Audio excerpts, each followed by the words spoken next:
Welcome back to the Making Change Happen webinar with Professor Joel Brockner, and the conversation continues. We received so many questions from you that we want to continue the conversation. Joel, are you willing to stay and answer some more? Certainly. Wonderful. Happy to. Well, let's hit the ground running. Susan asks, how important is it to get buy-in about any change from the perceived key influencers in the organization? That is a great question and speaks to an astuteness on the part of the questioner, because absolutely you need to get buy-in.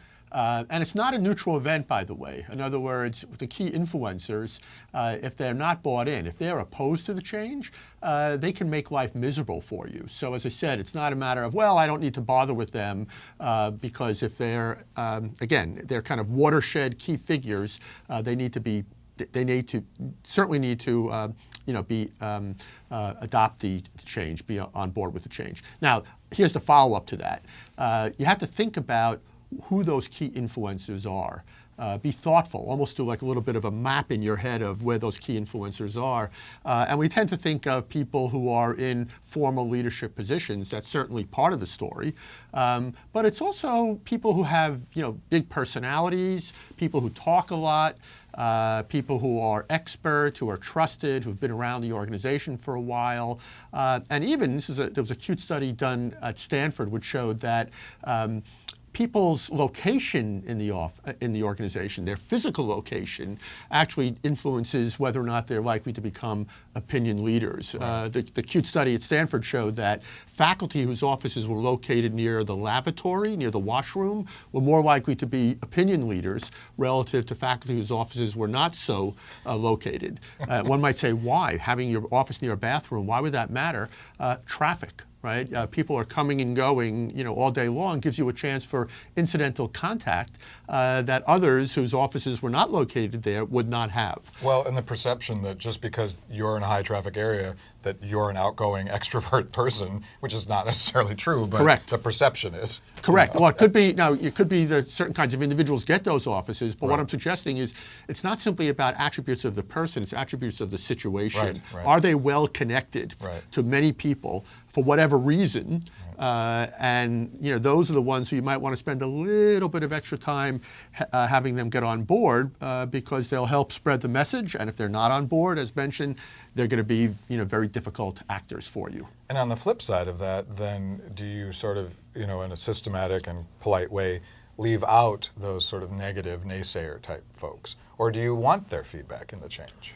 Well, you might want to get the naysayers, especially if they're very visible naysayers. Again, if they're key influencers who are naysayers, you might want to give them a role to play in the change effort.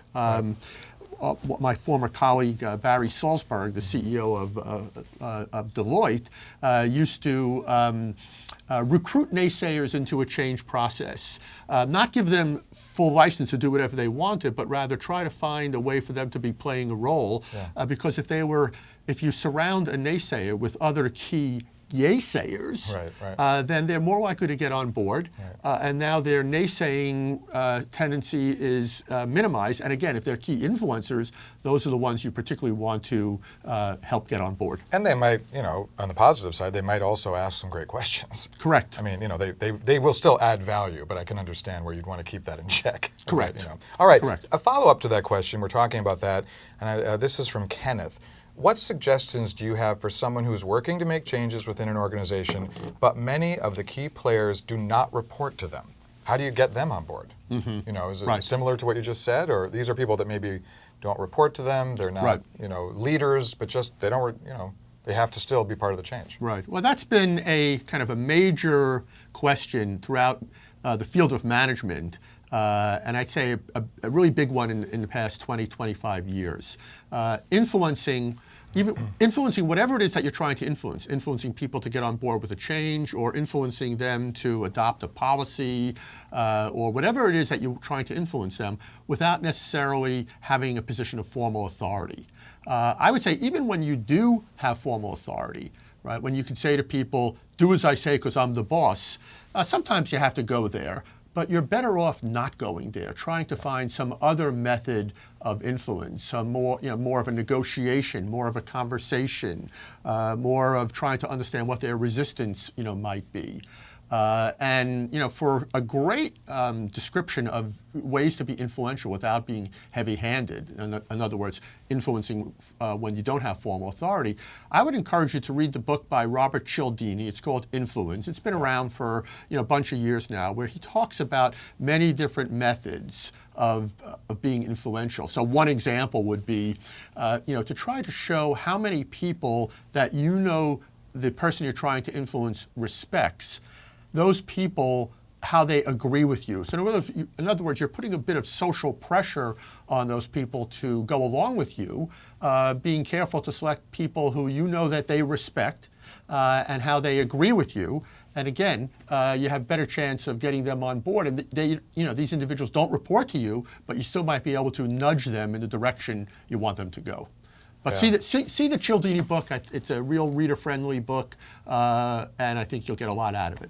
And that's from the social proof chapter, isn't it? Correct. Which I think is one of these. I know that he doesn't say there's any stronger one, but that to me personally feels like in an organization a very strong way of influencing. Correct. Social Yes, proof. the social proof is one of Cialdini's principles. And it gives the leader who is having to maybe make this change not feel like they're an island unto themselves. Correct. They actually can start to build a team and build a community, build a village, and they're not just doing it on their own. Correct. So you have a process, you build a community, and then people start to get on board with it. Correct. All right, great. All right, so Shalini, I've heard you say this phrase before, but Shalini is asking, how do you prevent the baby being thrown out with the bathwater? In other words, how do you keep certain practices which are relevant while letting go of those that don't? Yeah, and I think the very fact that you're, again, asking this question represents great astuteness, in the following sense. Oftentimes we tend to judge how things are being handled based upon the outcome. And one of my key tenets, I teach this, Scott mentioned, I teach a class called Managerial Decision Making at Columbia. And one of my key tenets in that course is that we need to evaluate decisions and decision makers, not simply based upon the outcome, but also based upon the process. Right? And the problem is that we tend to look at an outcome and we say, well, if we had a good result, we perhaps need to change everything. We need to keep things the way they are because after all, we're getting success. You can't argue with success, right? And I would argue that sometimes you're succeeding in spite of a bad process. And the flip side of not throwing the baby out with the bathwater is what I call the accident waiting to happen, when you have a good outcome but a bad process. Mm-hmm. That was luck. That was luck. You yeah. got lucky, yeah. right? Now, but the other side of separating outcome and process is this question. What if you have a bad outcome, but at least certain ways in which you're going about deciding, implementing change in this context are on board, are high quality. You don't simply want to, because you got a bad outcome, decide to make some, kind of across the board changes in how things are done. So we need to pay attention to what are the things that we think we're handling well from a process point of view, and what are the things that we think we're not handling well. So almost what I'm suggesting is to do a process audit, and to the extent that you can identify the things that are in place appropriately, you keep them. In other words, you don't throw the baby out with the bathwater. And for those things, as a result of your process audit, you discover you think they are really directly causing the negative outcome. Those are the things you do want to throw out. Right. And the fact of the matter is that when it comes to change, when it comes to innovation, when it comes to choice, what we've heard in many of our previous webinars is that many of the end results are not positive.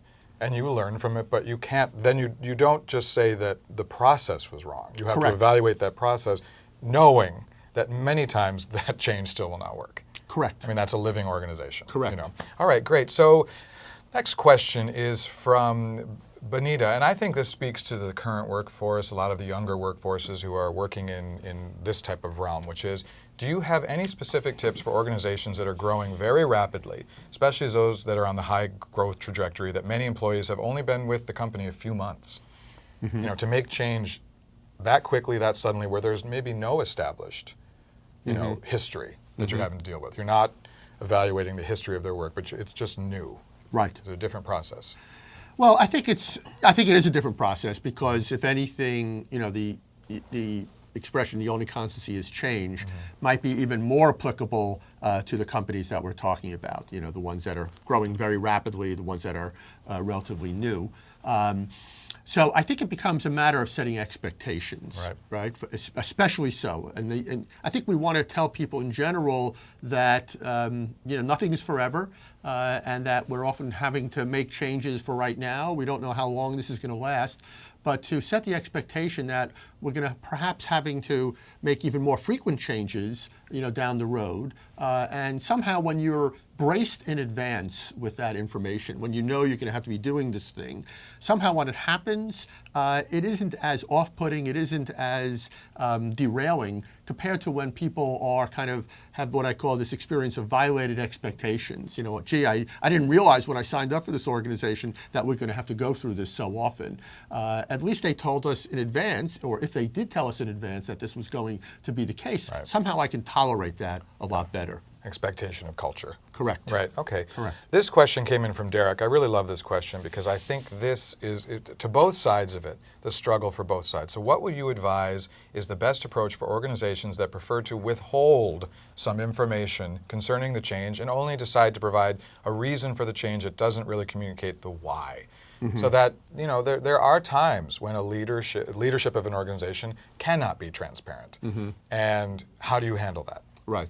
Right. While people are asking for transparency. Right. Well, I think, again, about the best one could do there is to acknowledge it's the elephant in the room, right? Everybody wants to know, and yet we can't tell.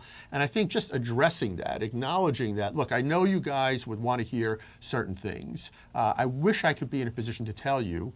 Here's why I can't do that. Here's when I might be able to tell you. So if we get that lack of transparency as something that's discussed, it's not as aversive compared to when, again, it's the elephant in the room that everybody's feeling and feeling the adverse effects of. But because it can't be discussed, it eats away at people. Right, right. Yeah, I totally agree. All right, so is there a process, this is from Flavio, is there a process to let the past go and move faster to the future? You talk about there's very important to be cognizant of the fact that people are having a difficult time, going away from the past processes, past successes that still need change now. They may have been successful, but is there a way to get that going faster, and can it be measured?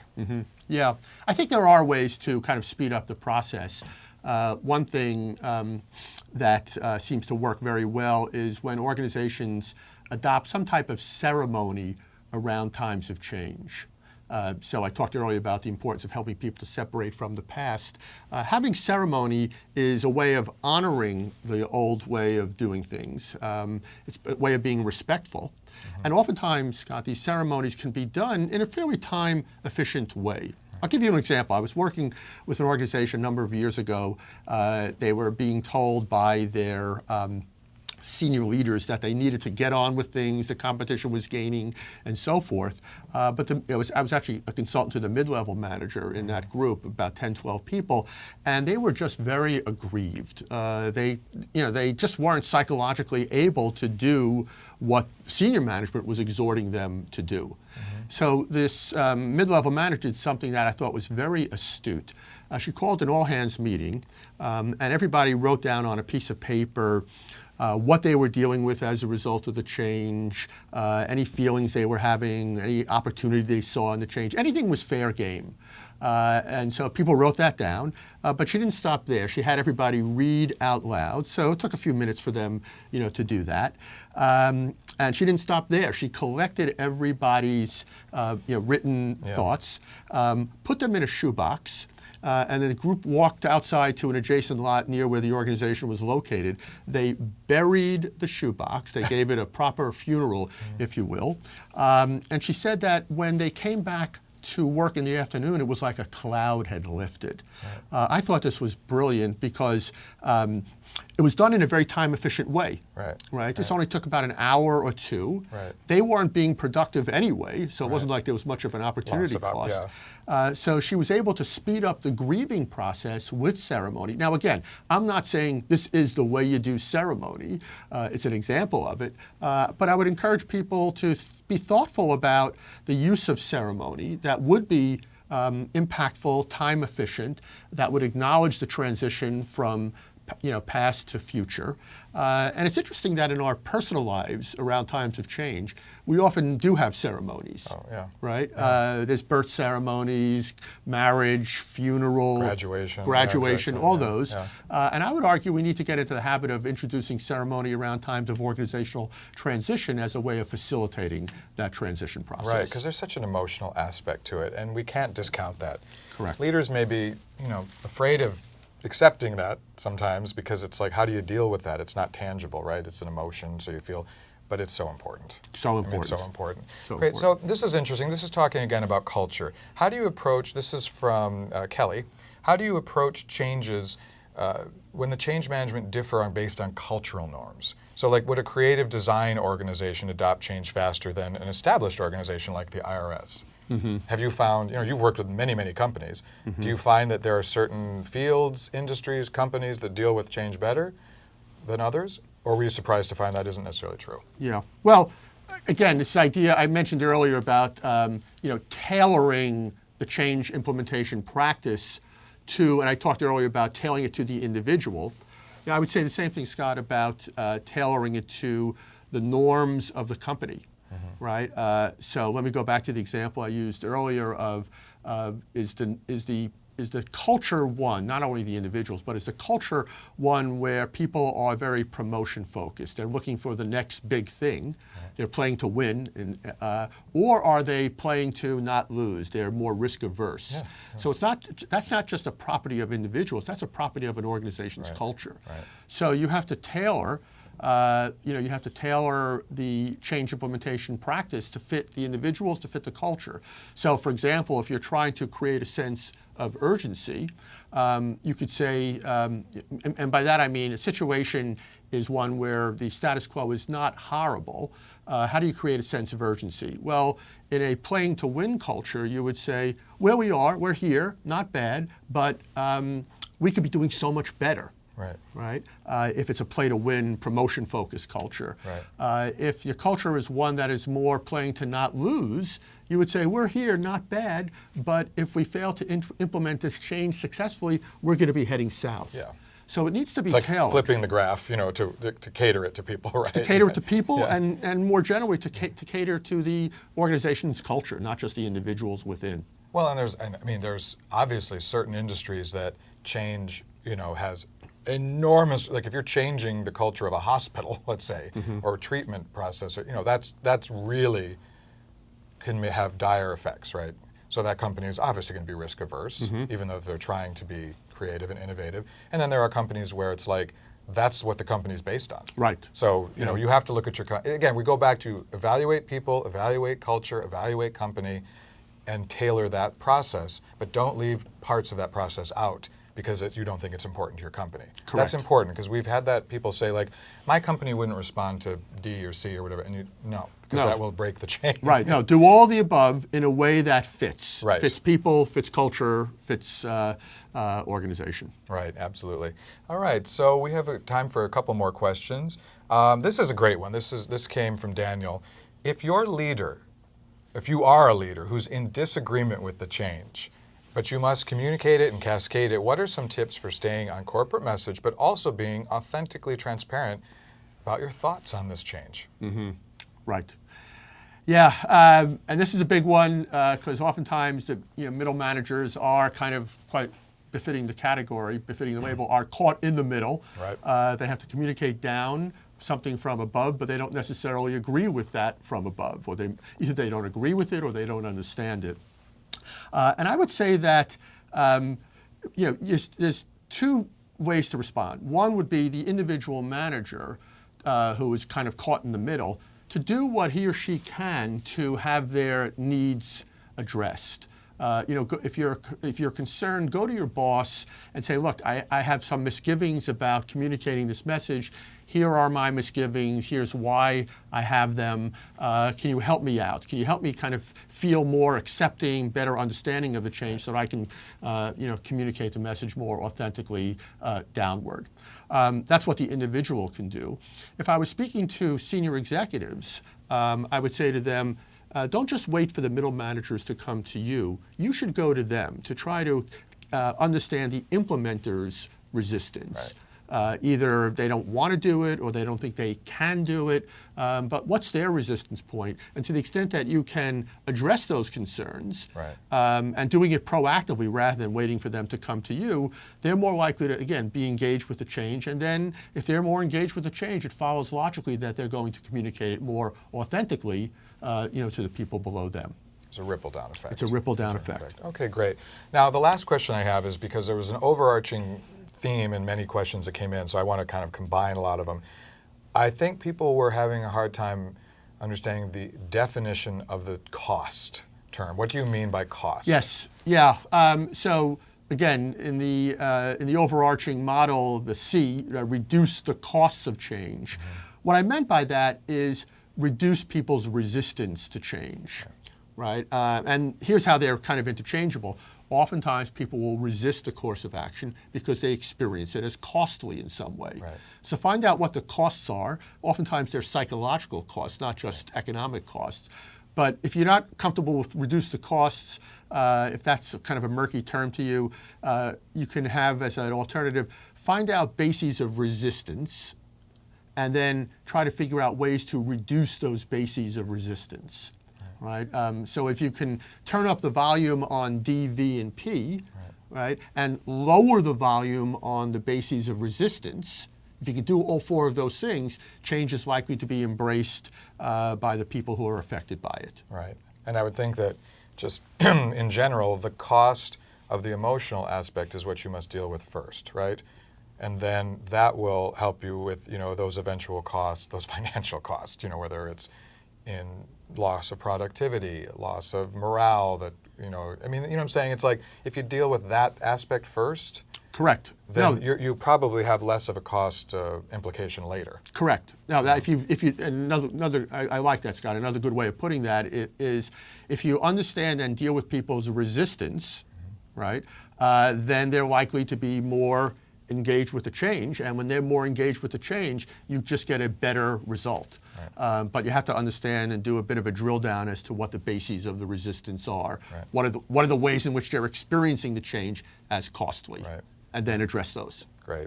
This has been great, Joel, as always, to work with you. I really think that the people who attend our webinars look for a process. And I know, when you're making what can be a very emotional decisions based in your company, that having a process like this is so important to them. And we have heard back from people who we've worked with saying, yeah, the process works, but again, I want to reiterate it. You must stick to the process, but tailor it to your culture. Correct. That's what I feel I've heard you say for many years now. Correct. All right. Well, thank you very much for being with us. For the conversation continues with Joel Brockner. We look forward to seeing you again. Thanks, Joel. Great. Great to be here. Thank you, Scott. Thank you.